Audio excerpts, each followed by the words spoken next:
Bismillahirrahmanirrahim. Assalamu alaikum. This is Ms. Zana Fatma Siddiqui, in US Science teacher of class 6. Take out, all of you, first of all, take out your science books, one copy and one pencil. One pencil, okay?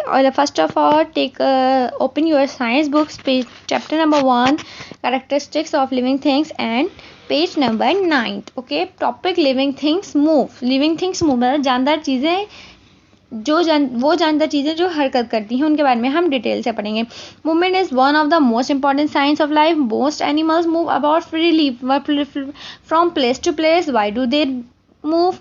They move from place to place to find food, shelter and to escape from their enemies. मतलब कुछ चीज़ें जो move करती हैं, like dogs वगैरह ले लीजिए या एनिमल्स ले लीजिए. एनिमल्स ही हैं इसके अंदर. मोस्ट एनिमल्स जो हैं वो एक जगह से दूसरी जगह सरवाइव करते रहते हैं, घूमते फिरते रहते हैं, अपना खाना ढूंढने के लिए, शेल्टर, अपने पनाह की जगह ढूंढने के लिए. इसके मतलब फ़रार हो जाते हैं, अपने दुश्मनों को देखकर फ़रार हो जाते हैं, भाग जाते हैं. शेल्टर में अपनी हिफाजत खुद करते हैं, अपनी पनाह की जगह खुद ढूंढते हैं और अपना खाना भी खुद ढूंढते हैं. How you see any plant moving from one place to another like animal?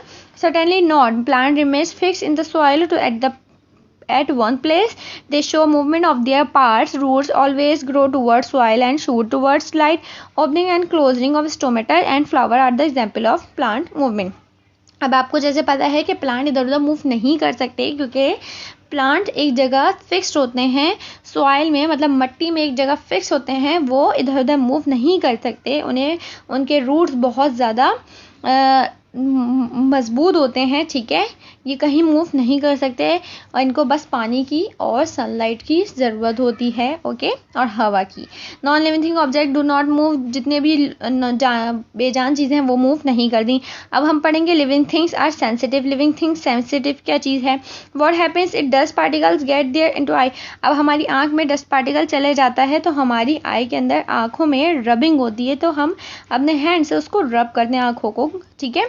What happens due to accidentally touch a hot object? अगर हम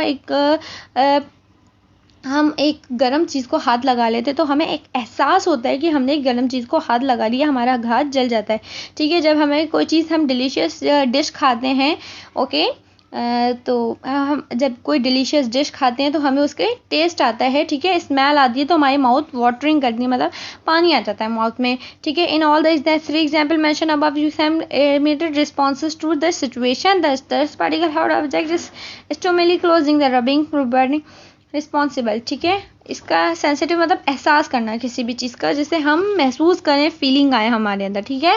living things need food to live, ठीक है. हमारे ज़िंदा रहने के लिए हमें खाने की ज़रूरत है. जितनी भी जानदार चीज़ें हैं उन्हें खाने की ज़रूरत होती है. और living organism require food is sufficient quantity. Can you say why? They require food energy for the growth and repair of the bodies. हमें खाने की ज़रूरत कैसे होती है? हम खाने की ज़रूरत ऐसी होती है कि हम खाना खाते हैं तो हमारे अंदर एनर्जी आती है, हम बढ़ते हैं, ग्रो होते हैं और हमारी बॉडीज़ भी रिपेयर होती हैं, ठीक है. हम खाना नहीं खाएंगे, पानी नहीं पिएंगे तो हम गिरने लग जाएंगे, ठीक है, हमारी तबीयत ख़राब होने लग जाएगी, ठीक है. ये सारी बातें हैं. Living things respire. Living thing respire मतलब सांस लेना. जानदार जितनी भी हैं वो सांस लेती हैं.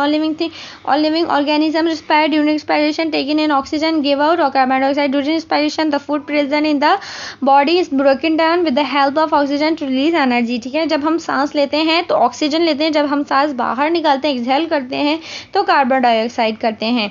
और अगर हमारी सांस नहीं आएगी तो हमारी बॉडी कैसे चल सकती है? पेज नंबर 11 पे आइएगा. लिविंग थिंग्स excrete मतलब अखराज, ठीक है. All living organisms get rid of the waste and other harmful substances formed in their bodies. The process is called excretion. Animals excretion the waste products of feces, the urine or through sweat or as in the air the breath out, ठीक है. All animals have special organ for excretion. Kidneys, lungs, gills and sweat glands are the excretory organ of animals. जितनी भी बेजान चीज़ें हैं वो excrete नहीं कर सकती, मतलब अखराज नहीं करती. बाकी जितनी भी जानदार चीज़ें हैं वो बेजान चीज़ें जितनी हैं वो एक्सक्रिएट नहीं कर सकती, अखराज नहीं कर सकती, बाकी जितनी भी जानदार चीज़ें वो एक्सक्रिएट कर सकती हैं, अखराज कर सकती हैं, ठीक है। अब एक्सक्रिएट क्या होता है? एक्सक्रिएट क्या होता है? हम जो भी चीज़ें खाते हैं, हमारी बॉडी को जो भी चीज़ लगनी होती है, ठीक है, हमारी बॉडी को जो जो चीज़ों की ज़रूरत होती है, हम वो जो चीज़ खाते हैं, हमारी बॉडी के पार्ट को उसमें से जो चीज़ ज़रूरत होती है वो उसको ले लेती है, बाकी जो वेस्ट हो जाती है वो हम फिर उसे एक्सराज कर देते हैं, एक्सक्रिएट कर देते हैं, ठीक है। और ये बहुत ज़रूरी होता है हर बॉडी के अंदर। हार्मफुल चीज़ें अच्छी बात है कि हमारी बॉडी में नहीं रहें, ठीक है। लिविंग थिंग्स ग्रो, जितनी भी जानदार चीज़ें हैं वो ग्रो होती हैं, ठीक है। लाइक एनिमल्स हैं, ठीक है, हम ऑब्जेक्ट्स हैं, मतलब तमाम ह्यूमन बींग्स हैं, एनिमल्स हैं, प्लांट्स भी हैं, ठीक है। Growth is definite as a permanent inversible increase in the size of an organism. All living things show growth. For example, a baby grow into child, a child into a boy and a boy into a man, a seeding from the tree. एक example ले लें कि एक baby है, वो जब छोटा सा होता है, जब पैदा होता है तो वो बेबी होता है। जब हम उसे खाना पानी देते हैं तो वो बढ़ता जाता है, फिर वो एक चाइल्ड बन जाता है, एक बच्चा बन जाता है, फिर चाइल्ड से वो एक बॉय बन जाता है, लड़का बन जाता है, बॉय से वो एक आदमी बन जाता है, ओके। उसके बाद सीडिंग फ्रॉम अ ट्री, मतलब फिर जब हम इसी तरीके से हम जब सीडिंग करते हैं, प्लांट्स के अंदर बीज डालते हैं तो वो एक ट्री बन जाता है, ठीक है। लिविंग थिंग रिप्रोड्यूस के बारे में, जितनी भी जानदार चीज़ें हैं वो रिप्रोड्यूस करती हैं चीज़ों को। लाइक अब आप पढ़ लीजिए, plants produce seed, the seed germination जो seeding, the seeding grow into plants, some plant are can be grow them their stems, roots और लीव्स, ठीक है। एक प्लांट है वो प्रोड्यूस कर रहा है सीड को, ठीक है। हमने सीड डाला खाद में और एक प्लांट वहाँ से ग्रो होता है, उगता है। देखिए, सीड जर्मिनेशन टू सीडिंग, जब जो हम ये सीड बोते हैं तो उसे सीड जर्मिनेशन कहते हैं, सीडलिंग कहते हैं, हम लोग सीडलिंग करते हैं। The seedling grow into a plant, जब सीडलिंग में हम पानी वगैरह डालते हैं, सन की रोशनी आती है, सनलाइट की, तो वो एक प्लांट बन जाता है, एक पौधा। पौधे से फिर एक और पौधा निकलता है, पौधे की जो स्टेम होती है, शाखें, उसकी लीव्स बनती हैं, फिर उसकी जड़ें बनती हैं, okay. Living things have a definite life span. Difference between living and non living thing, living thing और नॉन लिविंग थिंग के बीच में डिफरेंस पढ़ेंगे। आज के लिए बेटा इतना ही। नेक्स्ट क्लास में हम living thing, difference between living and non living thing के बारे में डिटेल से पढ़ेंगे, ओके। आप लोग PDF के पेज पर जाके अपना चैप्टर नंबर 1 का काम करना शुरू कर दीजिए। Today read out chapter number 1, जो भी टॉपिक मैंने आपको समझाएं वो read out chapter number 1, characteristics of living things, okay.